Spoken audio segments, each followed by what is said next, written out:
فنکار کی بناتا ہے جو لائف میں دیا، فنکار کی بناتا ہے جو لائف میں دیا، فنکار کی بناتا ہے جو لائف میں دیا، فنکار کی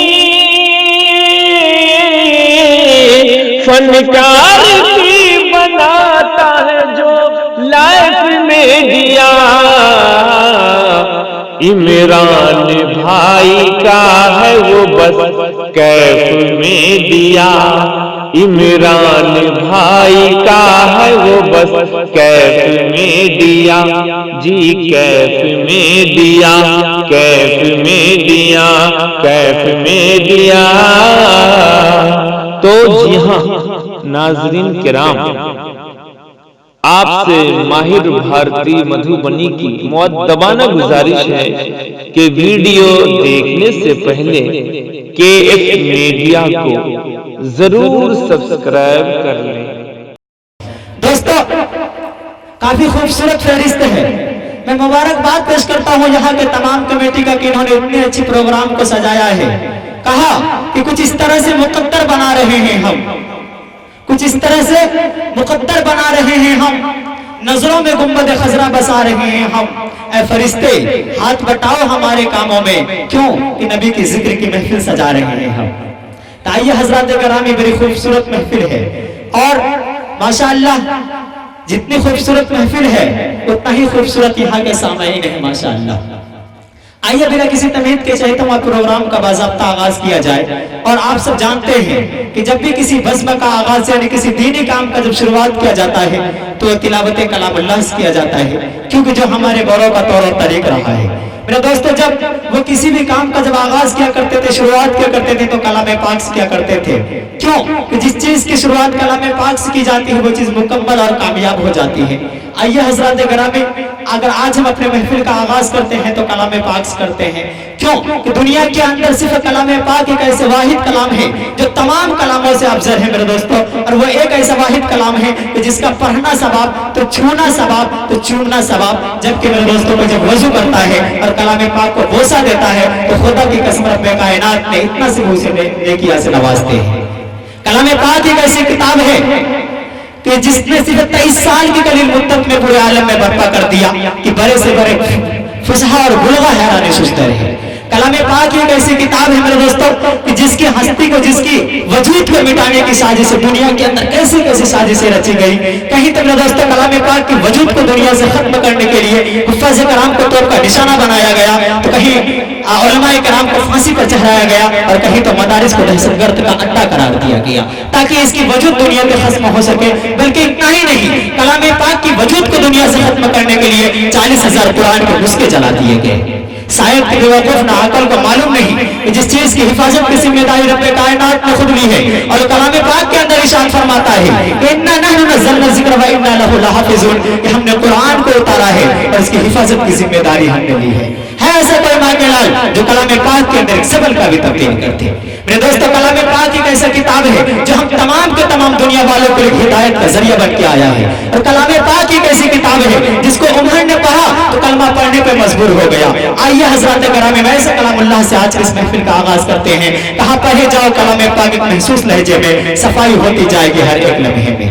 تو آئیے اسی کلام اللہ سے آج کے محفل کا آغاز کرنے کے لیے ایک ایسی قاری برہ تک پہنچنے کی کوشش کر رہا ہوں جو ہمارے ڈائش پہ تشریف لا چکے ہیں، اور اس وقت تلاوت کلام اللہ کے لیے حافظ و قاری جناب صدام صاحب کو نوے سے التماس کر رہا ہوں کہ ہم مائک پہ تشریف لائیں اور تلاوت کلام اللہ سے آج کے اس محفل کا آغاز کریں۔ بس اس شعر کے ساتھ استقبال ہے۔ کہا کہ صدا لو کی ایمان کی حفاظت کرتے رہتے ہیں، سپاہی جنگلوں میں بھی عبادت کرتے رہتے ہیں، ہوا اس کے کچے گھر سے بھی آہستہ سے گزرتی ہے، دیا کی روشنی میں جو تلاوت کرتے رہتے ہیں۔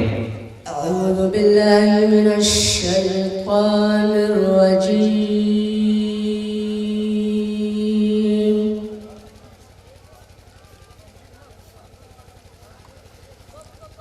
بسم اللہ الرحمن الرحیم،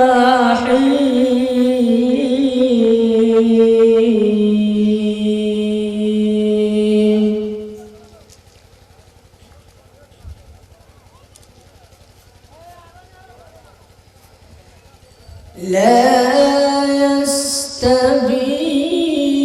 أصحاب النار وأصحاب الجنة.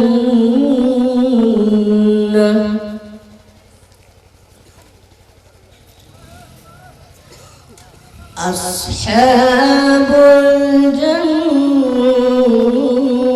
هم الفائزون.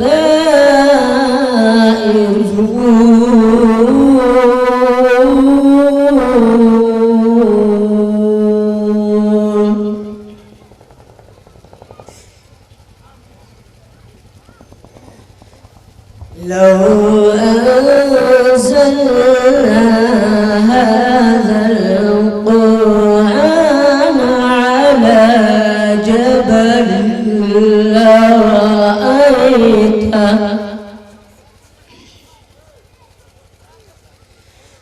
على جبل لرأيته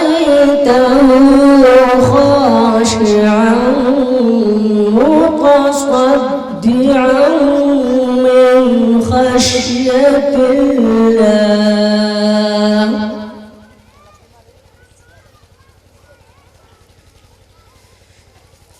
وتلك الأمثال نضربها للناس لعلهم يتفكرون.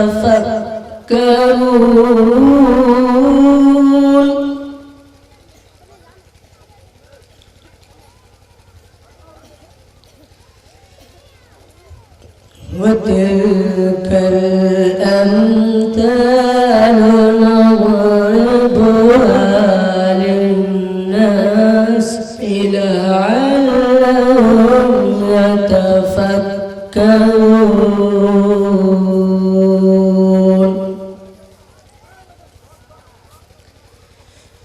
والله الذي لا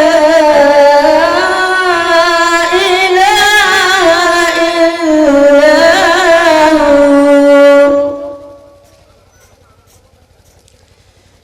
والله الذي لا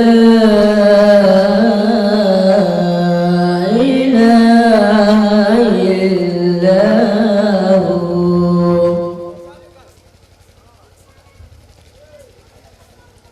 عالم الغيب والشهادة هو الرحمن الرحيم.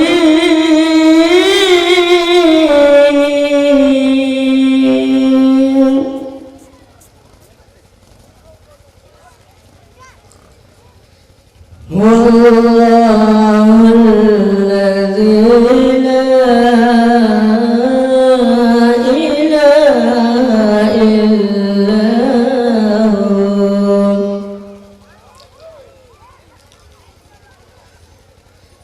الملك القدوس السلام المؤمن المهيمن العزيز الجبار المتكبر. الملك القدوس السلام المؤمن المهيمن العزيز الجبار المتكبر.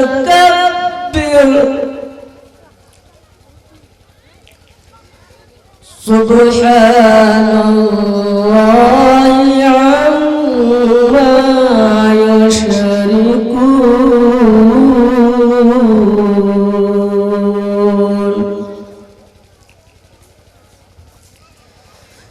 والله الخالق البارئ المصور له الأسماء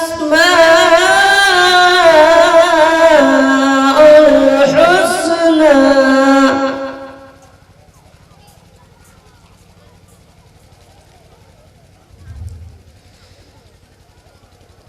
يسبح له ما في السماوات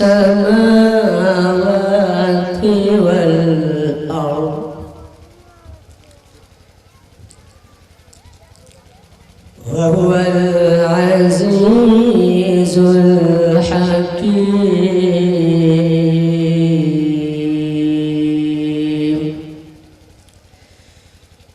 يسبح له ما في السماوات